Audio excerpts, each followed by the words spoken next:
Hello all you digital aviators out there. Today Sporty's Flight Simulator department is excited to review the Carrier Landing Challenge and the new Top Gun Maverick add-on from Microsoft Flight Simulator 2020. This is a free add-on and we're very excited to tell you what we think. So let's go ahead from our home page and scroll on over to the new Maverick Activities tab. In here you're going to see that we have two categories to choose from. We have our challenges, which we'll get to in a second, and then the training tab to better understand your FA-18 Super Hornet. We have a high performance takeoff, the ridge crossing, and then the familiar split S, which is meant for keeping up foreign relations. We're not going to focus on those today, maybe in a future video. But let's go back to our challenges tab. And in here you're going to see that we have a few things to choose from. We can do our low altitude challenges, which is to see how low or fast we can fly the aircraft alongside a AI aircraft. And then we have the advanced challenges. We have the Dark Star, which is flying at flight level 120, and then the carrier recovery, which is what we're going to test today. So here's our briefing page. You'll see a quick little overview of what we can expect. On the right side is our angle of attack, speeds, and how to fly the ball, as they call it. So rather than going over each detail, let's just jump in the aircraft and see what we can do. So here is a new loading screen. It'll cycle through little tidbits on the bottom if it takes you a while to load the scenario, things unique to the FA-18 Super Hornet, and then we jump into the challenge. Alright, so here we are in the aircraft.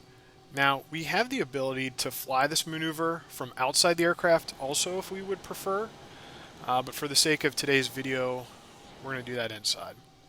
So here we are, as the briefing told us, about a 3/4 mile final. I'm going to try and aim for 120 knots.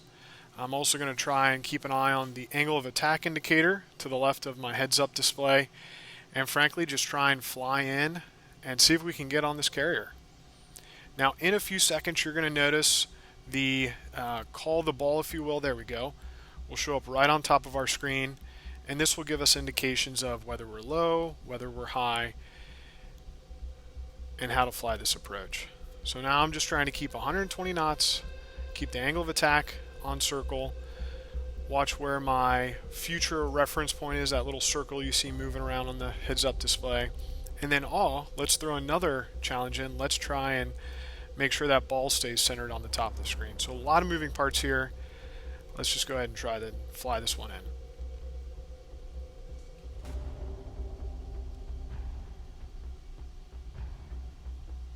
And as you can see, program will up the intense music.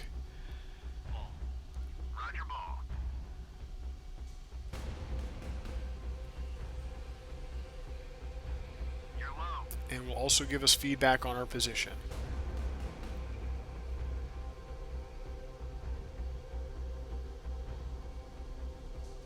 Okay, I'm a little low, and I'm very low.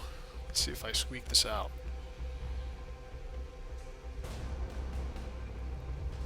Alright, and then make sure you go full throttle after landing.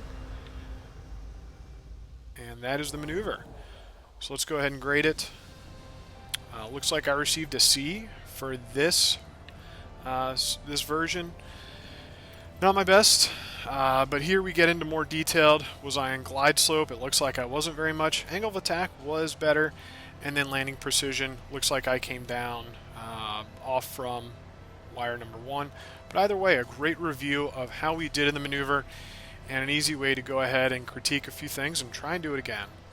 So we hope this review maybe got you a little amped up to see the movie that comes out in a few days. Maybe you'll go challenge yourself to do the carrier landing in the new Maverick add-on in Microsoft Flight Simulator 2020. And from all of us here at Sporty's, have fun digitally flying.